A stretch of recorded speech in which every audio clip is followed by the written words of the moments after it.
Hello everybody, welcome back to episode 42 of the single player Let's Play series.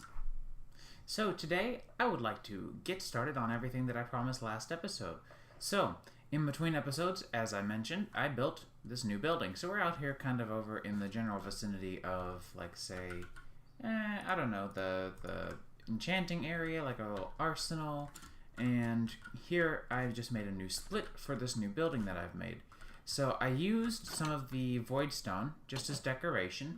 But you can see we have our matter transmitter and our matter receiver over here. And just kind of decorating a little bit with the void stone. The void stone is going to be more for once we're actually in the end, because the end is going to be one of our little base hubs. But as you can see, I've spent a lot of time decorating. I've done chiseled elf glass. I think this place looks pretty good. I've chosen an iron door just to kind of make things look a little more metallic. And I don't know, I'm actually pretty happy with this build. I think it looks pretty good for what it is. So, today, what I would like to do, you can see I have an inventory full of all sorts of stuff. I'd like to get the matter transmitter and the matter receiver stuff completely configured today. I haven't done this stuff in a while, so it will be kind of interesting to do it again. So I guess in order to get started, we need to get a few things. We're going to have our screen controller here. And the screen controller is going to allow us to power any nearby screens within a certain radius. So you can see it has a little scan button, there's a fill-up bar, and it's going to be really particularly useful. Now, in order to do a few modifications to our machines from RF Tools, we're going to want to get a smart wrench. And so with the smart wrench, we can configure a few things, and one of the things we're going to want to configure is our new screen. So we're going to put down a screen.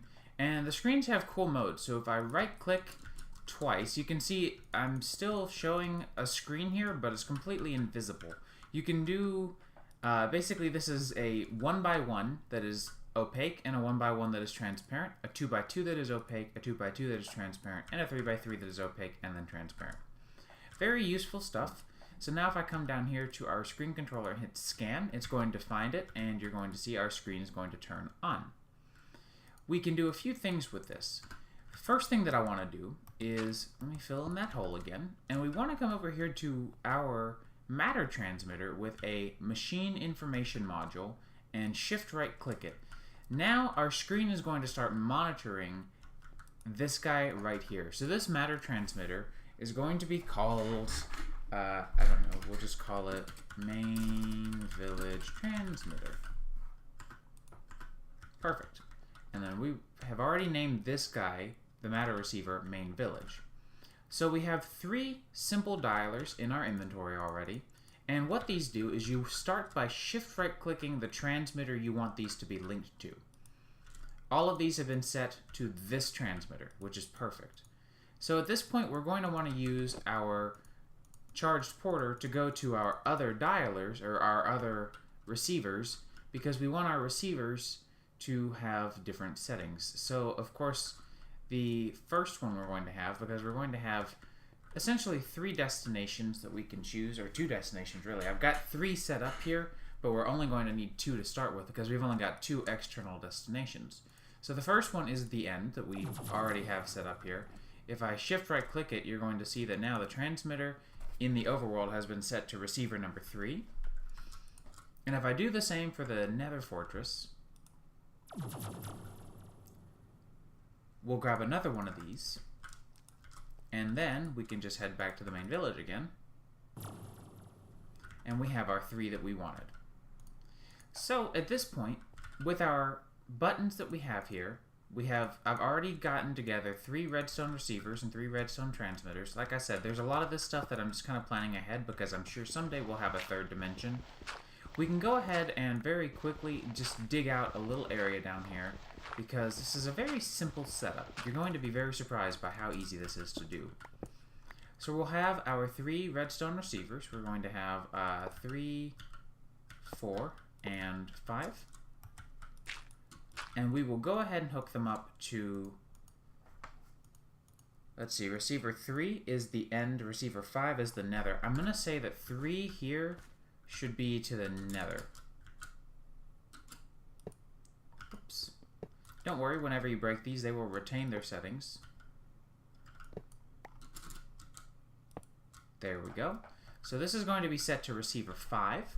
So the cool thing about this now is that since we've linked this transmitter to this simple dialer, if this simple dialer gets a redstone signal, it's going to dial to receiver number 5, which is the nether. So now all I have to do is take our button module, shift right click on this redstone receiver to link it, and now if I install the button module, and in fact I'm going to do a few things here inside of our screen, I can configure the button and the label will just be Nether Fortress. And in fact, I don't like the label to be Nether Fortress, I want the button to be Nether Fortress. So let's move that over. There we go, that's better. So we can do the same thing for the end. And so remember, this one should be for the end. And if you put this down with the wrong rotation, you can just simply, oh yeah, this one you can't just do, sorry. Some of these you can rotate using the smart wrench, but it seems like this one is one of the few that you can't. And I can't remember how this thing places. Is it like that? Yeah, there we go. So this one, we will link up here, and we will set it in here. We'll put it below, and we'll name it the end. So now, if I left click on the button that says the end, you're going to come over here and see in the Wayla tooltip it says dial to the end. And if I left click on the one that says Nether Fortress, it's going to say dial to Nether Fortress. While this is all cool and dandy, I don't really know which one it's dialed to until I come up here and look at it. So that's exactly why I have these text modules and the machine information module. So remember, we shift right clicked on the machine information module earlier. And so what we can do is the following. And we have, like I said, an extra button module. So we will have a few extra things. I'll go ahead and put this one down, even though, oops, I still can't remember because the redstone stuff places the exact opposite as the dialers. And so we will just leave this one as that. I'll go ahead and put this in here just empty.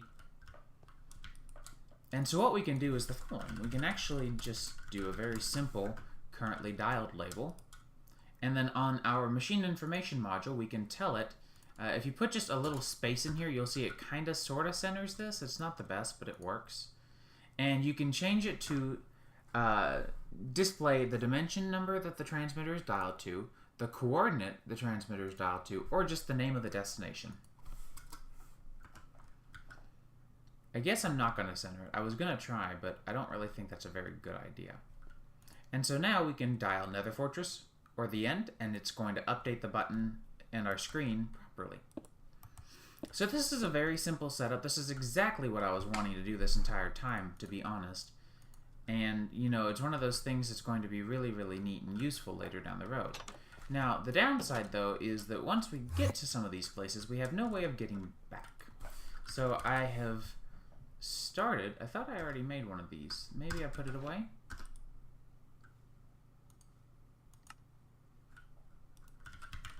Oh well. You know what? I may have used it. I don't know if it has a recipe or not. So with our dialing device here, and let me take a nap real quick. Oh, there's my dialing device. That's strange.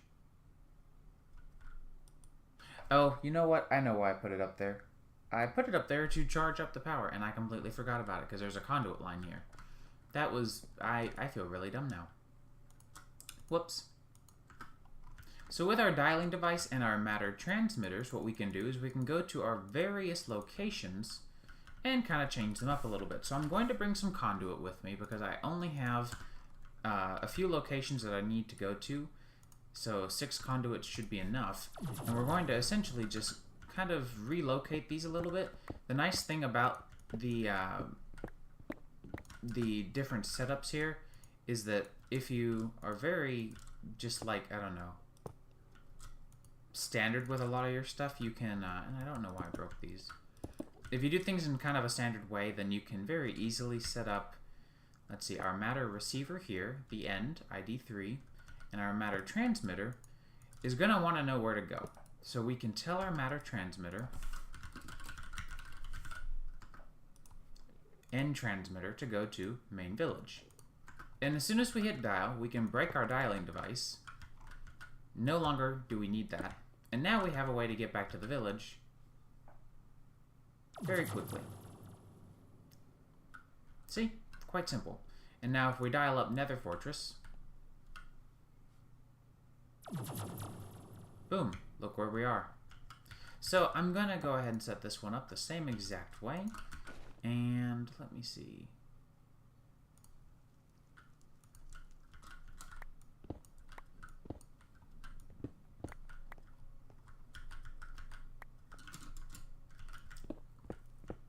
I've been meaning to decorate the floor in this room, so it's about time that I do that anyways.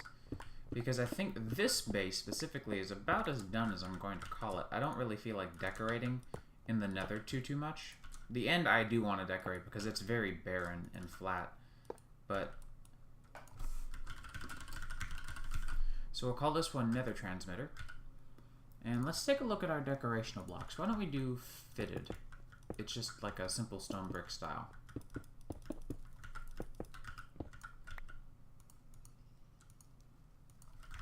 I think this looks pretty good. And the last thing this room needs that I don't have with me, but I can at least kind of help, is getting it some light.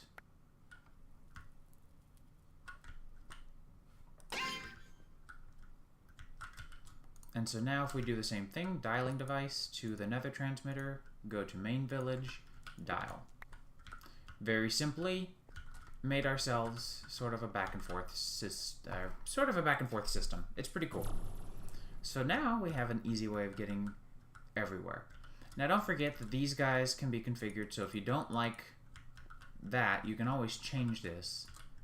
It's kind of sort of just up to you. I do like the bright toggle though. I'm trying to determine which of these backgrounds I prefer more. I don't know if I like it clear. I think I like this better. We'll see. So with that out of the way and all done, I think we're good to look at a few other things that I've been wanting to do. So last episode, if you recall, I grinded for 3 wither skeleton skulls. Well, in between episodes, I was in the mood to play, and so what I did was, instead of doing crazy stuff off camera, except for the auto crafting of those 3 items, just to hopefully make the episode a little more seamless, is I went ahead and harvested a crap ton more wither skeleton skulls. So now we have 12. We can spawn 4 withers, and we can fight 4 withers. Now, what I'm going to do with 4 nether stars is still beyond me, but we can figure something out, I'm sure. So while I'm in the process of making more coal coke so that I can make more steel to keep up with my machine crafting that I've been doing here lately, although we haven't really been doing a lot, I wanted to show you guys a simple creation that I made to automatically trash any extra of our creosote oil, because I wanted to make sure that we were keeping the fluid tank here full first, but if we weren't filling the fluid tank, to just get rid of the creosote oil. So the way I've done this is, if you recall, our coke oven here has all of the fluids extracted into this little tank, and then the tank extracts into the immersive engineering fluid pipes going into our fluid tank. So this tank is acting like a buffer. So the way I have this is, if our tank buffer gets too full, which is basically I'm checking for not a power of 3 on the redstone output, which I think means that there's 1600 millibuckets or more, I think. This is going to emit a redstone signal which wraps down into this solid block, which is powering our Ender fluid conduit here, which is going into a fluid trash can. That way we're only trashing the fluids if and only if we are filling up this buffer instead of filling up this. I could have just hooked this straight up to the same line as the fluid pipe, but if this thing was empty, it would have probably pretty close to round robined it, and part of our fluids would have been lost that we may have wanted. Alright, just wanted to show you guys that. So it's the start of a new morning here in the world, and I think it's time we get started with our next little adventure for the episode.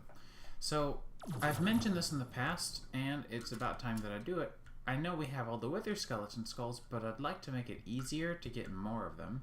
And blazes are also on my list of entities that I would like to capture. So I'm just going to sit here and try to find a wither skeleton. There we go. So we'll snag this wither skeleton up real quick. And now we can head on back to our receiver.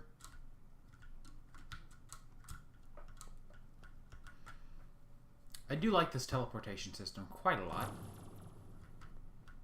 So now that we're back, we can hop over to the house because we want to make ourselves, of course, not one but two spawners. We're going to be doing the powered spawners. Alright, we should be good to go for 2 powered spawners. Now we also need 2 of these broken spawners. I don't really have any particular preference. And actually, we already have a blaze spawner, so that's particularly useful. I captured this blaze, but we don't seem to need it. So we can just kill it. So you can use a soul vial with a captured mob to essentially use it for... Oop, I meant to go to the runic arsenal. My bad. To use it to change the spawner type. So if you have a spawner that's not really what you're looking for example, all of my broken spawners are just various types, but not a single one of them is ever going to be a wither skeleton, because there's no such thing as a wither skeleton spawner. You can take it, and I believe... Why did I think it was in an anvil? The other part is in an anvil. That's why I have been warping back and forth. If you go over here to the soul binder, I believe it is, you can go through and change it. So we'll change this from a skeleton to wither skeleton for 8 levels. Ender.io is smart about its level calculation, by the way, so you see that 8 levels didn't cost me from 32 to 24. It cost me from 32 to 31 and a little bit. So this takes a lot of power and a lot of time. We're currently draining 2,000 RF per tick from our system, as you can see. So when this is done, I will be back. Alright, so there we go. There's our wither skeleton broken spawner. I also took the time while that was cooking to go ahead and make a few more of our storage drawers. So I just scooted everything up using the moving wand. And I think things look good now. We have several new empty spaces, and I kind of helped clear out my storage in here as well some. So now we can hop over to the runic arsenal, because we're going to need XP and an anvil to combine a broken spawner with blaze to get a blaze spawner. And we can do the same thing here. I am 1 level short to get ourselves a wither skeleton spawner. Now these guys can accept capacitors, first of all, and second of all, they require a lot of power to run. As it happens, we're making a lot of power, and I don't know if you've noticed, while I haven't made void upgrades for them, if you took the time to briefly notice, made a few slots for, what's that, wither skeleton skulls? Blaze rods? Yep. So the plan is I'm going to basically have a level emitter, do the same level emitter thing that I've been doing here lately that I really seem to like. And essentially I will go through and make sure that the detectors, I said level emitter, I meant detector, they're essentially the same functionality. Make sure that those, however, are set to turn off our powered spawners for us automatically. So this is going to be very, very convenient to do. I did some single player testing in my, I've got a creative world made just for testing. And it looks as though it's not even a problem to put a powered spawner here, and we'll do the other one on the other side. Now I understand that all my stuff is being sucked up. That's fine. I'll just get it all from the grid. Alright, so I've gotten a lot of the system already set up. I accidentally messed up my recording stuff, so I do apologize. So we have 2 powered spawners off in the corner. I have successfully filled up all of the spawning space outside of the area, so we don't have to worry about that. And at this point, all we have to really worry about is getting the conduits hooked up to power and a redstone signal. So we can just hook these up right here. And we're going to set these up for 2 different things. We're going to set these up for blazes, and we're going to set these up for wither skeletons. So for this one, we're going to emit when above the amounts 256, or actually 255. So that way we'll keep 256 wither skeleton skulls in stock. As for blaze rods, I definitely think that if we did like 1024 or 3, whenever we're above that amount, emit a redstone signal. Neither one of those situations are true right now, but in case they are, it'll be cool. And then we'll set this guy to black for the wither skeletons, and, oops, orange. I went the wrong way. I should have gone the other way. Orange for the blaze rods. And so now these should both be signalless, and full of power. And you're going to see we'll get our normal mobs, but we should also get Wither Skeleton. Yep, so we just got 13. That's pretty cool. So you got to consider, this is going to be using quite a lot of power, but that's okay. I don't really think that's a big deal. We have quite a lot of power, to be fair. So this is looking like a relatively functional system. We'll have to keep an eye on it to make sure, but I think everything is pretty much okay now. And so now, why don't we do our first Wither fight? We haven't done one yet. It's not really going to be a big deal, I don't think. But it would definitely be cool to go ahead and do it, because why not? I would like to get... I've sort of got a rule. It would not be very hard to just spoof the fight if I wanted to, but my rule is that I'm going to do the fight once, fully legitimately with potions, and I think I actually have a notch apple, so I'll go ahead and eat this notch apple this once, because it can't really be used for anything except for potion of second chance, which I could care less about. So we'll go ahead and use it, and I think I have a few other just plain golden apples. Let's go ahead and get our nether star, or our other nether star. No, you don't get that yet. We'll get our soul sand.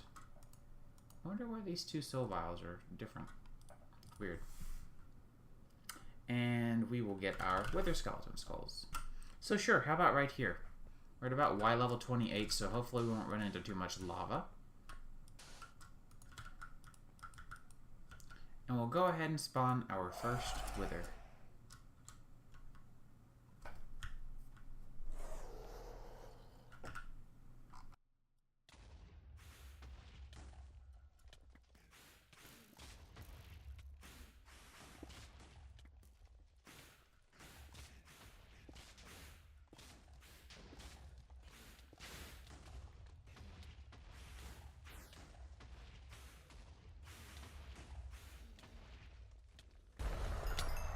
So there we go, first nether star has been done. I didn't even have to eat the apple, and in fact I'm not even going to eat anything more than just some normal food. That was very easy, very messy, but that's why I did it down here. And I'll just get my CAD to light up the area again, because it was well lit at one point. Cool, so on our way back, actually notice that we already got the 3 wither skeleton skulls back that we just used. So that's really cool. So we got our nether star, and that's good and dandy, and while we can continue to fight the wither like that, there's actually a cheesy but useful way that you can fight it instead. That's going to use some dark iron bars and some dark steel and some obsidian, and it's going to use reinforced obsidian. And so reinforced obsidian is witherproof, and you're going to need 11 blocks of it. I think I have everything. Nope. Yep, I do. Cool.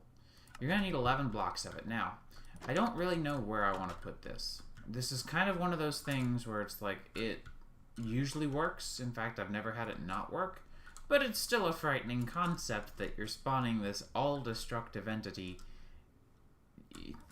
anywhere. I could put it literally right here if I wanted to, and that's just, it kind of scares the crap out of me, the idea of doing something like that. So I'm not really sure what I'll look into doing for that, but it would definitely be worth maybe making some sort of like a wither chamber or something. So I'm just going to kind of think about where or how we can implement this, and I don't know, get to it, I guess. Alright, so I've decided to build it in the end. I'm not sure why I decided to build it in the end, I just kind of felt like it. And so what I have built, there seem to be, oh, I didn't know there were multiples of those. What I have built is this nifty creation, which looks like a gigantic eye. And that was kind of the point. In fact, that was exactly the point. I started designing it and thought, you know what, this would be really cool if I made it a giant eye. It's a little creepy looking on the mini-map, and that's exactly the point. But I think this place is a good place to call home. Let's try out the new wither spawner.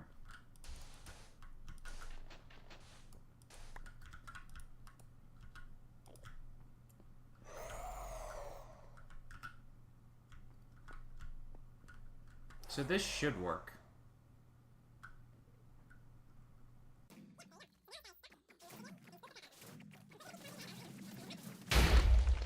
And boom. 0 damage done to any of the terrain outside of this area.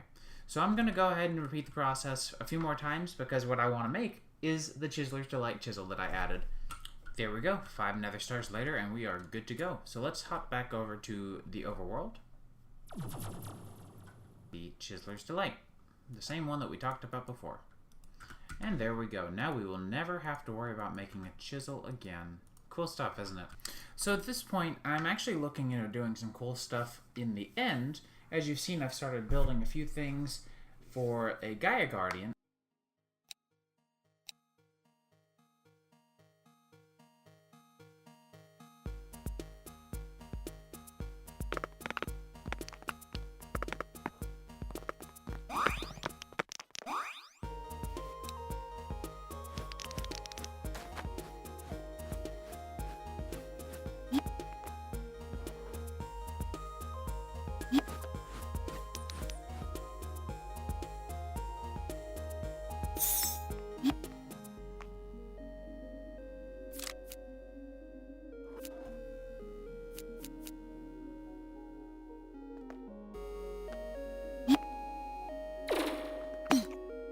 I've decided to build a Gaia Guardian area in the end. I was working on making some mossy end bricks, though, because there's no mossy end brick. That's not a thing. So I found, I got my mossy stone bricks and basically made myself a few patterns here and have been working pretty hard on this, and I think this actually looks really good. So a little bit of work and some grass later. What do you guys think of this for just a little bit of an arena for the Guardian of Gaia? So we have our beacon down already, which I made with all the nether stars, as you guys saw. We have the Gaia pylons and everything that I had wanted to put down. I moved it a little bit. I've brought some grass over using the pasture seeds, and you can see I've added just a few of the cool little custom endstone bricks that I made, just to make things look a little bit more green and mossy. What do you think? Of course, we might want to fight the Guardian of Gaia, especially, you know, I've got the Terra Steel in my inventory, I've got everything going, but we're not ready. I don't think we're ready. So what I'm going to do is get some preparations done, and how I'm going to prepare for the battle isn't going to be through just Britannia. Not this time. I don't think for just the first level Guardian of Gaia we need it all that bad. Between our Tinker's items and the fact that, and I'll probably end up putting my angel ring away once we get into the fight, but just with all of those things, there's not really a whole lot. But there is one thing that I want to do with our expandable backpack real quick too while I'm thinking about it. There's an upgrade called Soulbound that I would like to make real quick. So let's do that since this is really easy to make. And we have one last nether star, so let's use it on this. That way if we die, boom, keeps the upgraded backpack with all the items on death. Let me pop over here to the Roots building and grab myself from our little chest here, the runic tablet, so that we can get everything prepared and ready to go. In fact, I grabbed all this stuff like as if we were about to fight the Guardian of Gaia, but not quite yet, so I'm going to put it away. So if we take a look at the runic tablet, there is some stuff that we haven't even done yet. So there's Mortar and Pestle, which we have not even, Mortar, which we have not even really looked into. So there's Britannia's version, but the version from Roots, which I made all this stuff mentioning that we would need it eventually, this is why. So if we look at everything from the imbuing part, we're also going to need a chiseled stone brick and some sticks to make an imbuer, because we want the imbuer to make ourselves a staff, because we want, well, not really a staff, it's more like a charge for the staff, if that makes any sense. It's sort of only like a crafting component from the staff. So let's go ahead and make this into a chiseled stone brick, and I should have some sticks. I have quite a few. And that'll get us our imbuer. Now these two, the mortar and the imbuer, are actually blocks that place down. So we'll put them over in our Roots area once we get there. But there's a spell that I'm looking for specifically, the Gentle Touch regeneration spell. So it's going to require a melon, which of course we don't have. I'm going to have to get one off camera real quick because I have the seeds, I just don't have them growing constantly. We're going to need a piece of red dye, and we're going to need a peony. And I don't think I have a peony either. So let me get these things together, and I will be back in just a little bit. I was really worried I wasn't going to be able to find this, but here we go. We have our peony. And so now, I think we're actually pretty close to our root area. Yep, perfect. So we have our peony, we have our melon. I got that. Now we just need to go grab a piece of rose red and a few other things. There's actually some interesting perspectives to this that you might not know. So, for all of these, you have the 3 items that are listed in the recipe. So for this one specifically, there's these 3 items, but you always have to combine one of a few different items with it. And if you look here, you're going to have your modifiers, which are verdant sprig, or if you don't want to use a verdant sprig, you can use an old root. The old root makes the spell work. It's not great, but it's just a base entry level point. Verdant sprigs give you 1 modifier slot because there are a few modifiers that you can add, like glowstone for potency, redstone for efficiency, and size is also gunpowder, which depends on the spell as to whether or not that's useful for you. The infernal bulbs give you 2 of these modifier slots, but here's the cool thing. We've been to the end, we've harvested and gathered some dragon's eyes, and those give you 3 modifier slots. So we're going to need our rose red. So let's get our red dye. We're also going to need one of those dragon's eyes, like I mentioned. And then we are going to want to get a few modifier items. So I have to look again. I can never remember which one is which. So efficiency gives you lower cost, and that's redstone. And we're going to want a mixture of lower cost and more regeneration, so I'm going to do more regeneration over top of lowered cost because I actually need lowered cost a little bit less. I have a feeling we might need this a lot. I haven't even tested to see if I can do this, like if I can survive this fight. So we're gonna kind of be winging it for all of this. But in order to make our spell, we're going to want our peony, melon, red dye, the dragon eye, and then we're going to want 2 glowstone and a piece of redstone. Now if we take our pestle and right click, we got our petal dust of regeneration, which you see says +2 potency, +1 efficiency. If we put that into the imbuer with a stick, it's going to make our new staff of regeneration, which has 145 uses. That's more than enough for what little we're going to need it right now. So I think I say this, I'm going to leave my bone meal here. Actually, you know, no, I should really just bring it with me. I think I say this rather skeptically that we're ready to fight the Guardian of Gaia, I think. Last thing I want to see is what potions do I have around. I have some instant health too, and some instant health. Let me see. Strength isn't really going to help us. There's a maximum limit of how much damage the Guardian of Gaia can keep. But we do have these golden apples, actually, and those will help. So we will bring those. And now we're going to try the Guardian of Gaia. Let's see if this is going to go. Alright, so here I am. I'm going to turn auto refill on so that we can keep our potions refilled. I'm going to clean up my inventory a little bit. We're not going to need too many of these items. I'm going to keep this on regeneration as well. Not that I think that's really going to help us too much. We'll put the ninja stars in the offhand as soon as we summon it. We don't really need the enderlink bag. We don't need the terror shatterer. I'm trying to make as much room as possible for like items that are genuinely going to be helpful. So we will put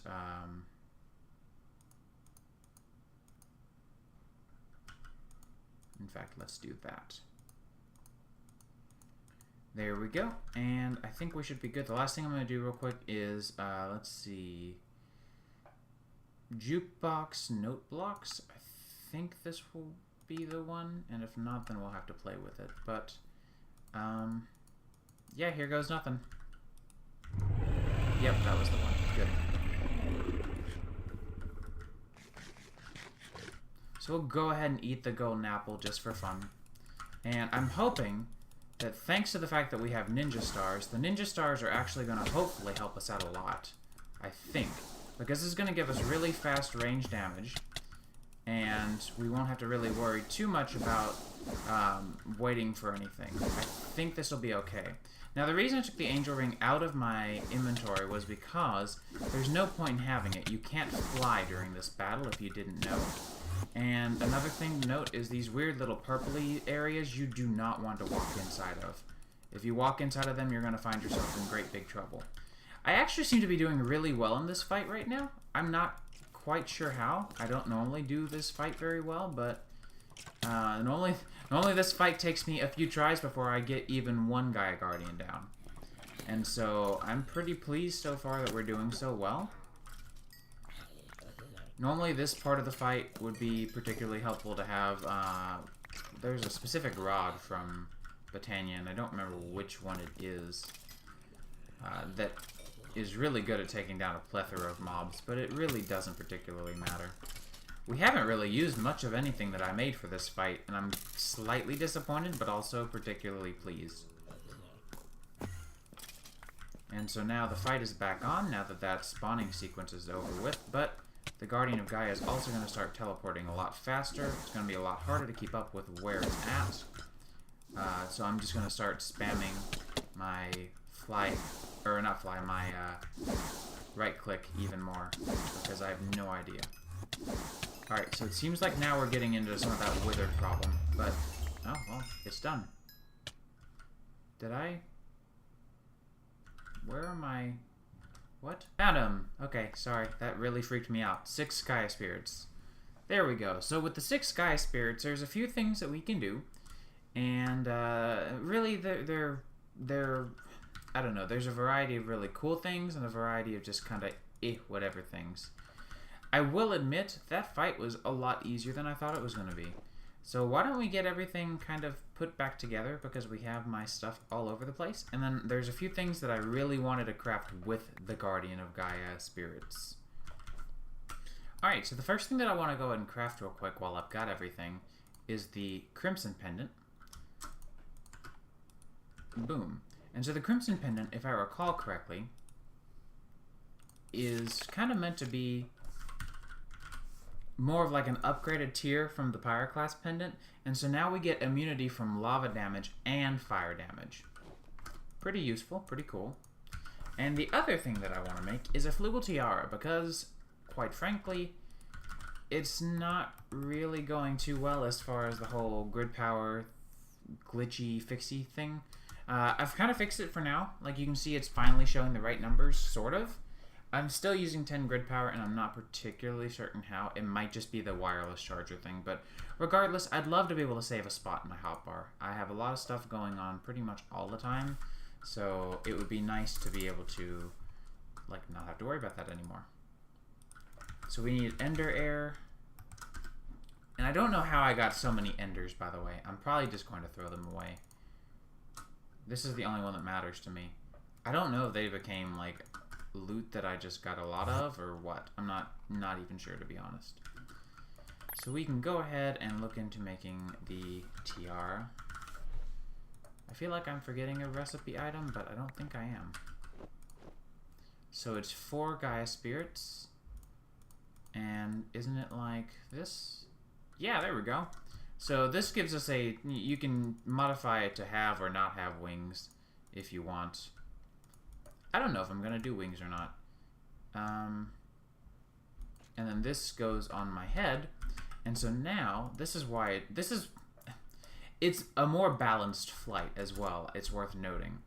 So you notice, first of all, there's like the little sparklies following me. But I also have this new bar over my hunger. And that bar over my hunger, and I'm curious to see what happens. Oh, sweet. So it actually recognizes that. Cool. You see that it's going down the more that I fly. Now, as soon as I land, it's going to start building itself back up again. I like this. I don't really fly a whole lot, so that's fine. And there actually is a reward from the second Gaia Guardian that you can fight that will sort of negate that effect. But I will note that it's kind of quite expensive to do. So we can mark this off as done. And I think we can call the same for the episode and kind of call it done there too. So this was a pretty successful episode for sure. Next episode is going to be pretty interesting. I want to play with the player interface some more. You notice I've been eating the fish and chips. I want to kind of modify this auto-crafting better foods and then also make it so that it keeps me stocked with a certain number of better foods. So I think that's going to be the plan for the next episode, is to figure that out and maybe do a few more semi-technical things. But other than that, I hope you guys enjoyed this episode, and I will see you guys in the next one. Take it easy.